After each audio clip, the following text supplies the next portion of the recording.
Spot live തുടരുന്നു. വയനാട് പയ്യമ്പള്ളിയിൽ മധ്യവയസ്കനെ കൊലപ്പെടുത്തിയ കാട്ടാന ബേലൂർ മഖനെ പിടികൂടാനുള്ള ദൌത്യം മൂന്നാം ദിവസവും തുടരുകയാണ്.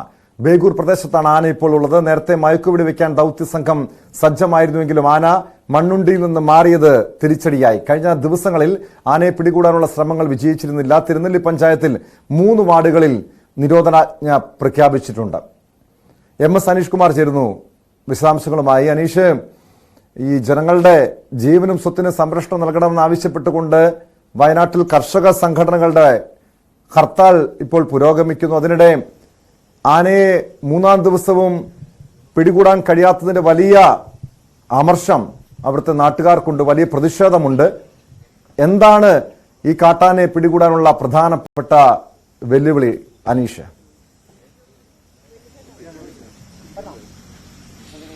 ടോമോ, തുടർച്ചയായ മൂന്നാം ദിവസവും ഈ ആനയെ പിടികൂടുക എന്ന ദൌത്യം വിജയം കണ്ടിട്ടില്ല എന്നാണ് നമുക്ക് മനസ്സിലാക്കാൻ സാധിക്കുന്നത്.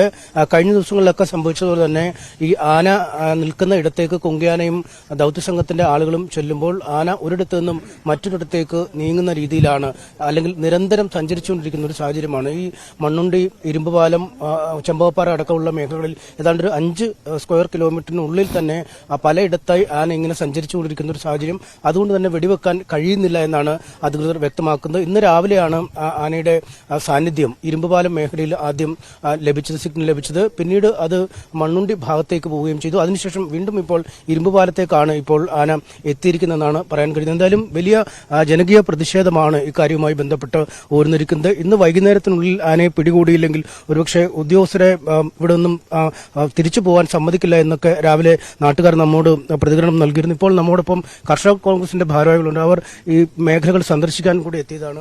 ഈ പ്രശ്നം ഇങ്ങനെ നീണ്ടു പോവാം. മൂന്നാമത്തെ ദിവസം ദൌത്യം ഏതാണ്ട് തീരാറാകുന്നു. ഈ സ്വാഭാവികമായിട്ടും ഫോറസ്റ്റുകാർ മനുഷ്യന്മാരാണല്ലോ, അവർക്കും പേടിയുണ്ട്.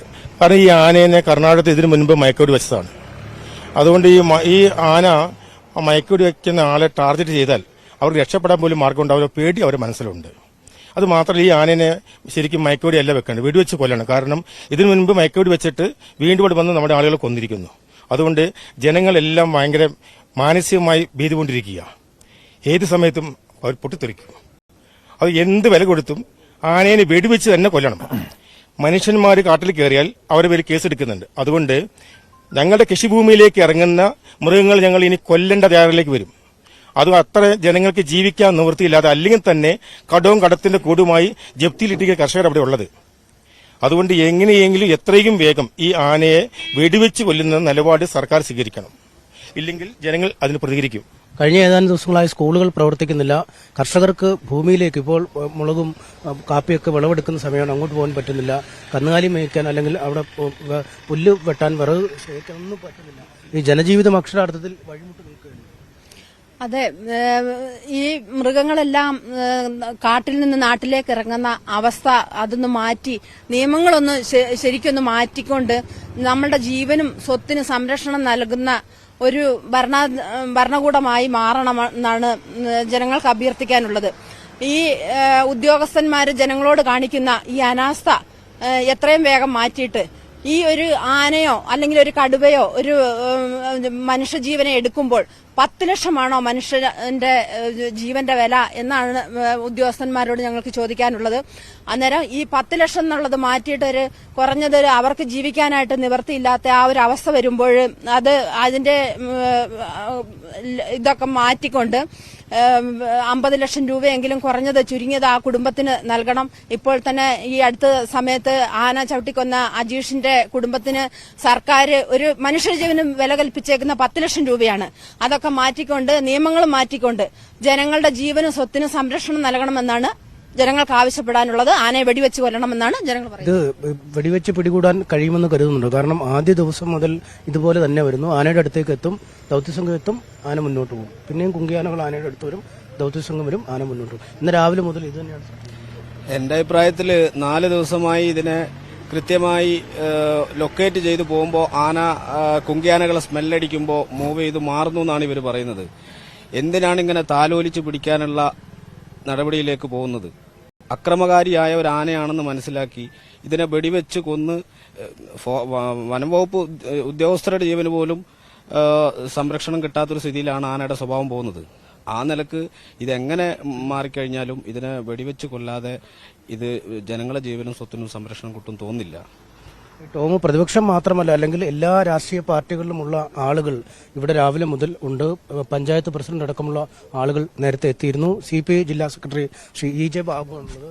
കഴിഞ്ഞ 2-3 ദിവസങ്ങളായി താങ്കൾ നമ്മളൊക്കെ ഇങ്ങനെ നിരന്തരം കണ്ടുകൊണ്ടിരിക്കുന്നു. പക്ഷേ തീരുമാനം മാത്രം എത്തുന്നില്ല. ജനങ്ങൾ കൂടുതൽ പ്രതിഷേധത്തിലേക്ക് നീങ്ങുന്ന ഒരു സാഹചര്യമല്ലേ ഉരുത്തിരിയുന്നത്? ജനങ്ങൾ പ്രതിഷേധമല്ല, ജനങ്ങൾക്ക് പേടിയാണ്. ഇപ്പൊ ഈ ആനയെ ആനയെ മയക്കുവെടി വെക്കാൻ വേണ്ടി വനംവകുപ്പിന്റെ ജീവനക്കാർ നല്ല പരിശ്രമം ചെയ്യുന്നുണ്ട്. അവർ നമ്മൾ കുറ്റം പറയാൻ വേണ്ടി പറ്റില്ല.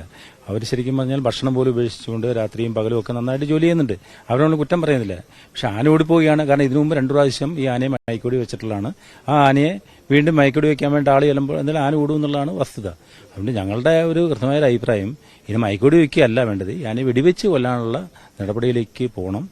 അത് സംബന്ധിച്ച് മുഖ്യ വനപാലകന്റെ ഭാഗത്തു നിന്നുള്ള ഉത്തരവുണ്ടാകണം. അതാണ് 3 ദിവസമായിട്ടും മര്യാദയ്ക്ക് പിടികൂടാൻ ശ്രമിച്ചാൽ നടക്കുന്നില്ല. അപ്പൊ അതുകൊണ്ട് സ്വാഭാവികമായിട്ട് പിന്നെന്താ, കാരണം ഷൂട്ട് ചെയ്യാൻ അത്ര വിഷമമുണ്ടാവുമല്ലോ. അപ്പൊ അതിനുള്ള മുഖ്യ വനപാലകൻ എന്തായാലും ഈ ആനയെ വെടിവെച്ച് കൊല്ലാനുള്ള ഉത്തരവ് പുറപ്പെടുവിക്കണം. നിലവിലുള്ള നിയമം അതിൽ പറയുന്നുണ്ട്. കേന്ദ്ര വന നിയമം 72 വന നിയമത്തിൽ പറയുന്ന 11(1)(f) വകുപ്പ് അനുസരിച്ച് തന്നെ മുഖ്യ വനപാലകന് ഈ ഉപദ്രവകാരിയായ ആനയെ വെടിവെച്ച് കൊല്ലാനുള്ള അധികാരമുണ്ട്. അതിന് അദ്ദേഹം ഉത്തരവ് പുറപ്പെടുവിക്കുകയാണ് വേണ്ടത്. അങ്ങനെ പോലീസ് ഉണ്ടാവും, വനപാലകർ ഉണ്ടാവും. പോലീസിനൊക്കെ ഉപയോഗിച്ചുകൊണ്ട് ഈ ആനയെ വെടിവെച്ച് കൊല്ലാനുള്ള നടപടിയിലേക്ക് പോകണം. CPI ജില്ലാ സെക്രട്ടറിയുടെ അഭിപ്രായമാണ് നമ്മൾ കേട്ടത്. ഒപ്പം പഞ്ചായത്ത് പ്രസിഡന്റ് അടക്കമുള്ള ആളുകളും സ്ഥലത്തെത്തിയിട്ടുണ്ട്. നമുക്ക് അദ്ദേഹത്തോടു കൂടി ചോദിക്കാം. ആവശ്യങ്ങൾ മാറിക്കൊണ്ടിരിക്കുകയാണ്. വെടിവെച്ച് കൊല്ലണമെന്ന രീതിയിൽ ഇല്ല അങ്ങനെ പറഞ്ഞാൽ ആര് പറഞ്ഞാലും തെറ്റാണ്. വെടിവെച്ച് കൊല്ലാൻ നമുക്ക് പറയില്ല. കാരണം എല്ലാ ജീവികൾക്കും ഇവിടെ ജീവിക്കാനുള്ള സ്വാതന്ത്ര്യമുണ്ട്. അത് നമുക്ക് മനുഷ്യരെന്നുള്ള അർത്ഥത്തിൽ മനുഷ്യർക്ക് മാത്രമേ ജീവിക്കാനുള്ള സാധ്യതയുണ്ട് എന്നുള്ള നമ്മൾ ചിന്തിക്കാനേ പാടില്ല. അത് ഈ ആളുകളുടെ ഒരു വികാരത്തിന്റെ പുറത്ത് പറയുന്നതാണ്. കാരണം ഇതിനിടയ്ക്ക് മാനന്തവാടിയിൽ മിനിഞ്ഞാൻ നടന്ന സംഭവത്തിന്റെ പുറത്ത് പറയുന്നതാണ്. ഒരിക്കലും മൃഗങ്ങൾ നമ്മളെ കൂടെ തന്നെ നിൽക്കേണ്ടവരാണ്, അവരെ സംരക്ഷിക്കേണ്ടതുണ്ട്. പക്ഷെ കാടും നാടും വേർതിരിക്കുക എന്ന് പറയുന്ന രീതിയിലേക്ക് കേന്ദ്ര സംസ്ഥാന ഗവൺമെന്റുകൾ നിലപാടുകൾ സ്വീകരിച്ചു കഴിഞ്ഞാൽ ഈ പറയുന്ന പ്രശ്നങ്ങൾക്ക് പരിഹാരമാവും. ജനജീവിതം കഴിഞ്ഞ ഏതാനും ദിവസങ്ങളായി സ്തംഭിച്ചിരിക്കുകയാണ്. ആളുകൾക്ക് പുറത്തേക്ക് ഇറങ്ങാൻ പോലും കഴിയാത്ത അവസ്ഥയ്ക്കൊരു മാറ്റം എങ്ങനെ ഉണ്ടാവും? ഈ കാട്ടിൽ പോയിട്ട് ഇതിനെ വെടിവെച്ച് പിടികൂടാൻ കഴിയുന്നുമില്ല. കാട്ടിൽ വെടിവെക്കുന്നതിന് പരിമിതികളുണ്ട്. കാരണം ഇപ്പൊ നമുക്കറിയാം വൈൽഡ് ലൈഫ് സാങ്ച്വറിന്റെ ഉള്ളിലാണ് ഈ ആന നിലയുറപ്പിച്ചിട്ടുള്ളത്. വൈൽഡ് ലൈഫ് സാങ്ച്വറിന്റെ ഉള്ളിലാകട്ടെ പ്രത്യേകിച്ച് തേക്ക് തോട്ടത്തിലാണ്. തേക്ക് തോട്ടം എന്ന് പറയുന്നത് നമുക്കറിയാം തേക്ക്, യൂക്കാലി ഒക്കെ ഉള്ള തോട്ടത്തിൽ കമ്മ്യൂണിസ്റ്റ് അപ്പയും കൊങ്ങണിക്കാടുമാണ് അതിലുള്ളത്. പ്രത്യേകിച്ച് ഈ കുങ്കിയാനയുടെ പുറകിൽ പോകുന്ന വെറ്റിനറി സർജനും അതുപോലെ തന്നെ കുങ്കിയാനകൾക്കും യഥേഷ്ടം ഇതിൽ കൂടെ സഞ്ചരിക്കാനുള്ള പ്രയാസം വലിയ രീതിയിൽ വരുന്നുണ്ട്. കൃത്യമായി മയക്ക് വെടിവെക്കാനുള്ള സാഹചര്യം കിട്ടിയാൽ അവർക്ക് വെടിവെക്കാൻ പറ്റുള്ളൂ. ഈ 2 ദിവസവും ഇത് വെടിവെക്കാൻ പറ്റാത്തതിന്റെ പ്രധാനപ്പെട്ട വിഷയം ഇത് തന്നെയാണ് എന്ന് തന്നെയാണ് നമ്മൾ മനസ്സിലാക്കുന്നത്. ഇന്നെന്താണ് അവർ നമുക്ക് നൽകിയിരിക്കുന്ന ഒരു വിവരം? ഇന്നും അവർ പറയുന്നത് ആന ഒരു പൊസിഷനിൽ നിൽക്കുന്നില്ല. അതാണ് അതിന്റെ പ്രധാനപ്പെട്ട വിഷയം. ആന ഈ പല വിധത്തിലുള്ള ഡയറക്ഷനിലേക്ക് വന്നുകൊണ്ടിരിക്കുകയാണ്. അപ്പൊ അതുകൊണ്ട് അവർക്ക് പ്രത്യേകമായ ഒരു സ്ഥലത്ത് കിട്ടിയാൽ മാത്രമേ അതിന് വെടിവെക്കാൻ വേണ്ടി കഴിയുന്നുള്ളൂ. ഇന്നും അവർ പരമാവധി പരിശ്രമിക്കുന്നുണ്ട്. പരിശ്രമിച്ച് നമുക്ക് വൈകുന്നേരത്തേക്കുള്ളിൽ നമുക്ക് അതിനെ മയക്ക് വെടിവെക്കാൻ കഴിയുമെന്ന് തന്നെയാണ് അവരുടെ ഇടയിൽ നിന്ന് നമുക്ക് കിട്ടുന്ന വിവരം. തീർച്ചയായും ആ ഒരു പ്രതീക്ഷ തന്നെയാണ് ഈ കഴിഞ്ഞ ഏതാനും ദിവസങ്ങളായി ഉള്ളത്. ഇന്നും ആ പ്രതീക്ഷ തന്നെ ഉണ്ട്. വനവകുപ്പ് ഉദ്യോഗസ്ഥർക്ക് നിരവധി ആളുകളാണ് ഇവിടേക്ക് എത്തിക്കൊണ്ടിരിക്കുന്നത്. കാരണം ഇന്ന് വൈകുന്നേരം കൂടി ഈ ആനയെ പിടികൂടാമെന്ന ആ പ്രതീക്ഷയുണ്ട്. ആ പ്രതീക്ഷ പാലിക്കപ്പെട്ടില്ലെങ്കിൽ ഏതു തരത്തിലുള്ള ഒരു പ്രതികരണം ജനങ്ങളുടെ ഭാഗത്തു നിന്നും ഉണ്ടാവും എന്നതിനെക്കുറിച്ച് ഇപ്പോഴും പറയാൻ കഴിയില്ല എന്നാണ് മനസ്സിലാക്കുന്നത്. നേരത്തെ നമ്മളോട് പഞ്ചായത്ത് പ്രസിഡന്റാണ് സംസാരിച്ചത്. അദ്ദേഹം പറയുന്നത് ഇത് ഈ കാടും നാടും തമ്മിലുള്ള ഒരു അതിർവരമ്പ് കൃത്യമായി പാലിക്കപ്പെടുക എന്നതാണ് മുന്നോട്ട് പോകാനുള്ളത്. പ്രതീക്ഷയുണ്ടോ ഈ കാര്യങ്ങൾ ഉച്ചവരെ എത്തിയിട്ടും ഒരു മുന്നോട്ട് പോകുന്നില്ല? ഇതിപ്പോ ജനങ്ങളെല്ലാം ഭയങ്കര ആശങ്കയിലാണ്. ഇപ്പൊ നിലവിൽ ഇന്നിപ്പോ വലിയ പ്രതീക്ഷയുണ്ട്. കാരണം ഇപ്പോ 4ാമത്തെ ദിവസമാണ്. ഇപ്പൊ 4 ദിവസമായിട്ട് ഇന്ന് നല്ലൊരു ശുഭപ്രതീക്ഷയുണ്ട്. കാരണം സ്കൂളുകളായാലും മറ്റു കാര്യങ്ങളെല്ലാം മൊത്തത്തിൽ അടച്ചിടുന്ന ഒരു സാഹചര്യമുണ്ട്. ജനങ്ങളെല്ലാം ബുദ്ധിമുട്ടിലാണ്, വീട്ടിൽ നിന്ന് പുറത്തിറങ്ങാൻ പറ്റുന്ന സാഹചര്യം മറ്റു കാര്യങ്ങളെല്ലാം ഉണ്ട്. അപ്പോൾ കൂടുതലുള്ള RRT സംഘങ്ങളും മറ്റു കാര്യങ്ങളെല്ലാം ഈ ദിവസങ്ങൾ ഇന്നലെ ഇവിടെ എത്തിയിട്ടുണ്ട്. പുതിയ ദൗത്യ സംഘം ഇവിടെ വന്നിട്ടുണ്ട്. അതുമായി ബന്ധപ്പെട്ടിട്ട് അവർ ഫോറസ്റ്റിനുള്ളിൽ കയറിയിട്ടുണ്ട്. 200ഓളം ഫോറസ്റ്റ് ഉദ്യോഗസ്ഥരും RRT സംഘങ്ങൾ അതിൻ്റെ ഉള്ളിലുണ്ട്. ഇപ്പം എന്തായാലും ശുഭപ്രതീക്ഷയുണ്ടെന്ന് പിടിക്കുന്നു. ഇല്ലെങ്കിൽ ജനങ്ങളെല്ലാം ഭയങ്കര വൈകാരികമായിട്ടാണ് പ്രതികരിക്കുന്നത്. ഇല്ലെങ്കിൽ മറ്റേ പ്രതീക്ഷയെല്ലാം കൈവിട്ടിട്ട് സാഹചര്യമെല്ലാം വളരെ വഷളാവുന്ന സ്ഥിതിയാവും വൈകുന്നേരം ഇത് പിടിച്ചില്ലെങ്കിൽ. അപ്പോൾ അതിനനുസരിച്ചുള്ള ഇടപെടൽ അതിൻ്റെ ഉള്ളിൽ നടത്തുന്നുണ്ടെന്നാണ് ഇതുമായി ബന്ധപ്പെട്ടിട്ട് അറിയാൻ കഴിഞ്ഞത്. ഇന്ന് വൈകുന്നേരമാണ് നിങ്ങളുടെയൊക്കെ ഒരു സമയപരിധി ഏതാണ്ട് വെച്ചിരിക്കുന്നത്. എല്ലാ ദിവസത്തേക്കും ഇങ്ങനെ നീണ്ടു പോകാൻ പറ്റില്ല. അല്ലെങ്കിൽ ഈ രീതിയിൽ മുന്നോട്ട് പോവുകയാണെങ്കിൽ ഈ മറ്റ് സമരപരിപാടികൾ മറ്റ് പ്രക്ഷോഭമായിട്ട് മുന്നോട്ട് പോകുന്നതാണ് ഇതുമായി ബന്ധപ്പെട്ടിട്ട് പറയാനുള്ളത് ജനങ്ങളുടെ ഭാഗത്തുനിന്ന്. പ്രതീക്ഷയുണ്ടോ? പ്രതീക്ഷ ഇല്ലാന്ന് പറയാൻ പറ്റില്ല. ഇപ്പൊ ആനേന്റെ അടുത്ത് എത്തിയിട്ടുണ്ടെന്നാണ് പറഞ്ഞ കേട്ടത്. പക്ഷെ വൈകുന്നേരം നമ്മൾ എപ്പോഴും ചോദിക്കും പ്രതീക്ഷ ഉണ്ടെന്ന് പറയുന്നത്. എന്തായാലും പ്രതീക്ഷകൾ തന്നെയാണ് ടോം ജീവിതം. ആ പ്രതീക്ഷയിലാണ് ഇവർ ഉള്ളത്. കാരണം ഈ ആശങ്ക ഒരു ആശ്വാസത്തിലേക്ക് വഴിമാറുമോ എന്നാണ് ഇനി കാത്തിരുന്ന് കാണേണ്ടത്. ഇന്ന് വൈകുന്നേരം വരെയാണ് ഈ നാട്ടുകാർ വനംവകുപ്പിന് നൽകിയിരിക്കുന്ന സമയം. 5 മണിക്ക് ശേഷം. തീർച്ചയായും അനീഷ്, കാരണം നമുക്കറിയാം പലരുടെയും പല രീതിയിലുള്ള പ്രതികരണങ്ങളാണ് പുറത്തു വരുന്നത്. ചിലർ പറയുന്നുണ്ട് ആനയെ വെടിവെച്ച് കൊല്ലണം, എന്നാൽ CPI ജില്ലാ സെക്രട്ടറി അതിനെതിരായിട്ടുള്ളൊരു നിലപാടാണ് സ്വീകരിക്കുന്നത്. അത് വൈകാരികമായിട്ടുള്ളൊരു പ്രതികരണമാണ്. അവർക്കും ജീവിക്കാനുള്ള, കാരണം മൃഗങ്ങൾക്കും വന്യമൃഗങ്ങൾക്കും ഇവിടെ ജീവിക്കാനുള്ള അവകാശമുണ്ട് എന്ന രീതിയിലുള്ള പ്രതികരണമാണ് പുറത്തു വന്നത്. പക്ഷേ അനീഷ്, ഇന്നലെ ഈ അജീഷിന്റെ അത് കഴിഞ്ഞ ദിവസം മരിച്ച അജീഷിന്റെ മകളുടെ ഒരു പ്രതികരണം നമുക്ക് ഏറെ വേദനിപ്പിച്ചതാണ്. കാരണം ആ കുട്ടി പറഞ്ഞത് ആ വന്യമൃഗങ്ങളൊക്കെ ജീവിക്കട്ടെ, പക്ഷെ ഞങ്ങൾക്ക് മനുഷ്യർക്ക് ഇവിടെ ജീവിക്കാനുള്ളൊരു സംരക്ഷണം സർക്കാർ ഏർപ്പെടുത്തേണ്ടേ, ഇനി ഒരു കുട്ടികൾക്കും ഈ ഒരു അവസ്ഥ, അച്ഛൻ നഷ്ടപ്പെടുന്ന അവസ്ഥ ഉണ്ടാകരുതെന്ന രീതിയിൽ വളരെ വൈകാരികമായിട്ടുള്ളൊരു പ്രതികരണമായിരുന്നു ആ കുഞ്ഞിന്റെ ഭാഗത്തുനിന്ന്. പക്ഷേ നമുക്ക് കാണാൻ കഴിഞ്ഞത് കൊല്ലത്തും പത്തനംതിട്ടയിലുമൊക്കെ ഈ കഴിഞ്ഞ ദിവസങ്ങളിൽ, അതായത് ഇന്നും ഈ പലയിടങ്ങളിലും ഇടുക്കിയിലടക്കം വന്യമൃഗങ്ങൾ ജനവാസ മേഖലയിലേക്ക് ഇറങ്ങുന്ന ഒരു ഭയാനകരമായ അവസ്ഥ പലയിടങ്ങളിലും ഉണ്ടാകുന്നുണ്ട്. കണ്ണൂരിൽ കടുവ ജനവാസ മേഖലയിൽ ഇറങ്ങിയ സംഭവം, അതൊക്കെ ഈ മണിക്കൂറുകളിൽ കേരളത്തിലെ പല മലയോര മേഖലകളെയും ഭീതിപ്പെടുത്തിയ സംഭവങ്ങളാണ്. ഇത്തരം വിഷയങ്ങളൊക്കെ ഉണ്ടായിട്ടും വനംവകുപ്പിന്റെ ഭാഗത്തു നിന്ന് ഈ വന്യമൃഗ ശല്യം ചെറുക്കാൻ വേണ്ടിയുള്ള എന്ത് നടപടിയാണ് സ്വീകരിക്കുന്നതെന്നൊരു ചോദ്യം പലയിടങ്ങളിൽ നിന്നും ഉയരുന്നുണ്ട്. എന്ത് മന്ത്രിയുടെ ഭാഗത്തുനിന്നോ അതല്ലെങ്കിൽ വനംവകുപ്പിന്റെ ഭാഗത്തുനിന്നോ അത്തരമൊരു പ്രതികരണങ്ങൾ എന്തെങ്കിലും വരുന്നുണ്ടോ അനീഷ്?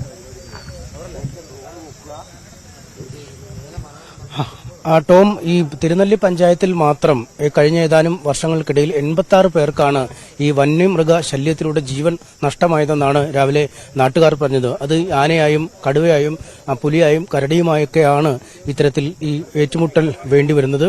അത്തരത്തിൽ ജീവൻ നഷ്ടപ്പെടുന്ന ഒരു സാഹചര്യമുണ്ട്. പക്ഷേ ഇവിടെ വനംവകുപ്പിന്റെ കാര്യത്തിൽ നിന്നും കൃത്യമായ ഒരു ജാഗ്രതക്കുറവ് ഉണ്ടാവുന്നത് ഈ റേഡിയോ കോളർ ഘടിപ്പിച്ച ആനകളാണ് കഴിഞ്ഞ 2 തവണ കേരളത്തിലെത്തി. പ്രത്യേകിച്ചും തണ്ണീർക്കൊമ്പനും രണ്ടാമത് ഈ ആനയും ഈ മോഴയാനയും.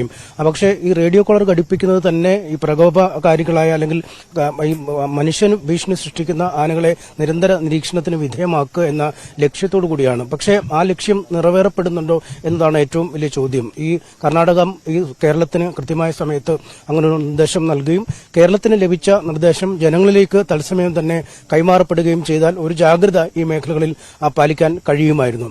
ഇതിനൊരു അന്തർ സംസ്ഥാന കോർഡിനേഷൻ കമ്മിറ്റി ഈ അജീഷിന്റെ മരണത്തിന് ശേഷം സ്ഥാപിച്ചു എന്ന് വനംവകുപ്പ് മന്ത്രി പറഞ്ഞിട്ടുണ്ട്. പക്ഷേ ആ കമ്മിറ്റികൾ പലപ്പോഴും നോക്കൂത്തുകളായി മാറുന്ന ഒരു സാഹചര്യമുണ്ട്. ഈ കമ്മിറ്റികളെല്ലാം സ്ഥാപിക്കും, എങ്കിലും ഈ പരസ്പരം അടുത്ത് കിടക്കുന്ന സംസ്ഥാനങ്ങൾ തമ്മിൽ പോലും വിവരങ്ങൾ പങ്കുവെക്കലില്ല, അല്ലെങ്കിൽ ലഭിക്കുന്ന വിവരങ്ങൾ ജനങ്ങളിലേക്ക് എത്തിക്കുന്നില്ല. അത്തരം കാര്യങ്ങളല്ലേ ഈ വനംവകുപ്പിന്റെ ഒരു അനാസ്ഥയല്ല ഇത്തരം കാര്യങ്ങളിലേക്ക് നയിക്കപ്പെടുന്നത് പോലും. ഇവിടെ വന്യമൃഗങ്ങളെ സംസ്ഥാനത്തിന്റെ അതിർവരമ്പുകൾ ഇട്ട് നിർവചിക്കാൻ സാധിക്കില്ല. കാരണം ആനയാണെങ്കിലും കടുവയാണെങ്കിലും ഈ കഴിഞ്ഞ ദിവസങ്ങളിലൊക്കെ വലിയ രീതിയിൽ നമ്മുടെ വയനാട് ജില്ലയെ വിറങ്ങലിപ്പിച്ച് നിർത്തിയിരിക്കുകയാണ്. കാരണം ഏറ്റവും അവസാനത്തെ ഉദാഹരണമാണ് അജീഷിന്റെ. നമുക്കറിയാം വാഗേരിയിൽ കഴിഞ്ഞ ദിവസം കടുവ ആളെ ആക്രമിച്ച് കൊന്ന് ഭക്ഷിക്കുന്ന സാഹചര്യമുണ്ടായി. അപ്പോൾ അതുപോലെ തന്നെ നമ്മുടെ ഇടവകയപ്പുറം വഞ്ഞോടെന്ന് പറയുന്ന സ്ഥലത്ത് കടുവ ആക്രമിച്ച ആളെ കൊന്നു. അതുപോലെ തന്നെ ഇപ്പോൾ അജീഷ് ലാസ്റ്റത്തെ ഉദാഹരണം മാത്രമാണ്. ഈ കഴിഞ്ഞ 6 മാസത്തിന് മുമ്പ് ഇവിടെ ഈ ഒരു 60 വയസ്സുള്ള ഒരു സ്ത്രീയെ ആക്രമിച്ചിട്ട് സർക്കാർ നഷ്ടപരിഹാരം പോലും മര്യാദയ്ക്ക് കൊടുത്തിട്ടില്ല എന്നാണ് അറിയാൻ കഴിഞ്ഞത്. എന്ത് തന്നെ ആയാലും ഇവിടെ ജനങ്ങൾക്ക് വലിയ ഭീതിയിലാണ്. അവർക്ക് അവരുടെ ജോലി ചെയ്യാൻ പറ്റുന്നില്ല, വലിയ അവസ്ഥയിലാണുള്ളത്. അപ്പോൾ അതുകൊണ്ട് തന്നെ ഇതിപ്പോൾ ഈ അജീഷ് മരിച്ചിട്ട് തന്നെ ദിവസങ്ങളായി. എന്തുകൊണ്ട് ഇതിനെ പിടിക്കാൻ കഴിയുന്നില്ല എന്നുള്ളത് ഒരു വലിയ ചോദ്യചിഹ്നമായി നിൽക്കുക. കാരണം ഇത്രയും ഭീകരമായിട്ട് ജനങ്ങളെ ആക്രമിക്കുകയും കൊലപ്പെടുത്തുകയും ചെയ്ത ഒരു ആനയെ മയക്കുവെടി വെച്ച് പിടിക്കാൻ കഴിഞ്ഞില്ലെങ്കിൽ ഇത് വീണ്ടും നാട്ടിലേക്ക് ഇറങ്ങുന്ന ഒരു സാഹചര്യം ഉണ്ടാകും. അത്തരം സന്ദർഭങ്ങളിൽ ഇതിനെ വെടിവെച്ച് കൊല്ലുന്നതിന് വേണ്ടിയുള്ള നടപടികൾ ഉണ്ടാകണമെന്നാണ് ഞങ്ങൾക്കൊക്കെ പറയാനുള്ളത്. അതാണ് ആവശ്യം ഉയരുന്നത്. കാരണം രണ്ട് വശത്തായി ആളുകൾ ഒരു വശത്ത് നിൽക്കുന്നു, മറുവശത്ത് നിൽക്കുന്നു. ഇങ്ങനെ ആളുകൾ കൂടുതൽ ഈ മേഖലയിലേക്ക് വന്നുകൊണ്ട് അത് വളരെ അടിയന്തരമായി സംസ്ഥാനങ്ങൾ തമ്മിലുള്ള സംയോജനം ഉറപ്പുവരുത്തലാണ് ഒരു പ്രധാനപ്പെട്ട ഉത്തരവാദിത്വം. ചീഫ് സെക്രട്ടറിമാർ നേരത്തെ യോഗം വിളിക്കണമെന്ന് പറയുന്നു അല്ലാതെ ചീഫ് സെക്രട്ടറിമാർ നേരത്തെ യോഗങ്ങൾ നടക്കുന്നില്ല. കോർഡിനേഷൻ കമ്മിറ്റി രൂപീകരിച്ചെന്ന് പറഞ്ഞു എന്നല്ല, കോർഡിനേഷൻ കമ്മിറ്റി യോഗം ചേർന്നിട്ടില്ല. അപ്പൊ അതുകൊണ്ട് അടിയന്തരമായി വിവിധ സംസ്ഥാന സർക്കാരുകളെ സംയോജിപ്പിച്ചുകൊണ്ട് കോർഡിനേഷൻ കമ്മിറ്റി വിളിച്ചത് യോഗം ചേർന്ന് കാര്യങ്ങളുടെ ഗൌരവത്തോടുകൂടി സർക്കാർ ആലോചിക്കണം തന്നെയാണ് പറയാനുള്ളത്. ഇതൊരു കേവലമായി ഒരാൾ അപകടത്തിൽപ്പെടുമ്പോൾ മാത്രം ചേരാവുന്ന ഒരു സംവിധാനം എന്ന അപ്പുറത്തേക്ക് ഇതിലൂടെ നമുക്ക് സ്ഥിരമായൊരു സംവിധാനം വേണം. ആ സ്ഥിരമായ സംവിധാനം എന്തൊക്കെ വേണമെന്ന തലത്തിൽ ഒരു ഭാഗത്ത് നിയമം നിൽക്കുന്നുണ്ട്. ആ നിയമം നിൽക്കുമ്പോൾ തന്നെ ഉള്ള നിയമങ്ങൾ അത് കാലാനുസൃതമായി പരിഷ്കരിക്കപ്പെടേണ്ട ഒന്നാണ്. അതിനെ സംബന്ധിച്ച് ഒരു കാര്യവും നടക്കുന്നില്ല. അതുകൊണ്ട് സംസ്ഥാനങ്ങൾ തമ്മിലുള്ള സംയോജനം ഉറപ്പുവരുത്താമെന്ന് പാഴ്വാക്ക് പറഞ്ഞിട്ട് കാര്യമില്ല. സംയോജനം ഉറപ്പുവരുത്തണം. നാളുകളിൽ ഇത് സംഭവിക്കാതിരിക്കാനുള്ള മാസ്റ്റർ പ്ലാൻ തയ്യാറാക്കാൻ വേണ്ടി ഗവൺമെന്റ് തയ്യാറാവേണ്ടത്. കുമാർ പങ്കുവെക്കുന്നത് പോലെ ഈ ഒരു വിഷയത്തിൽ ഒരു ശാശ്വതമായ ഒരു പരിഹാരമാണ് വേണ്ടത്. കാരണം ഇപ്പോഴും ഈ മലയോര മേഖലകളിലെ കർഷകരടക്കമുള്ളവർ വലിയ ഭീതിയിൽ കഴിയുന്നു. ഈ വന്യമൃഗശല്യം പൂർണ്ണമായും പരിഹരിക്കുന്നതിന് വേണ്ടിയുള്ള നടപടികളാണ് സർക്കാരിന്റെ ഭാഗത്ത് നിന്ന് സ്വീകരിക്കുന്നത്. അതോടൊപ്പം ഈ വന്യമൃഗ ശല്യം മൂലം ദുരിതമനുഭവിക്കുന്നവരുണ്ട്, ജീവൻ നഷ്ടപ്പെട്ടവരുണ്ട്, പരിക്കുകളേറ്റവരുണ്ട്. അവർക്കൊക്കെ ഒരു നിശ്ചിത തുക, ഒരു കൃത്യമായ തുക നഷ്ടപരിഹാരം നൽകാനും സർക്കാരിന്റെ ഭാഗത്ത് നിന്ന് അടിയന്തരമായ നടപടികളാണ് ഉണ്ടാകേണ്ടത്.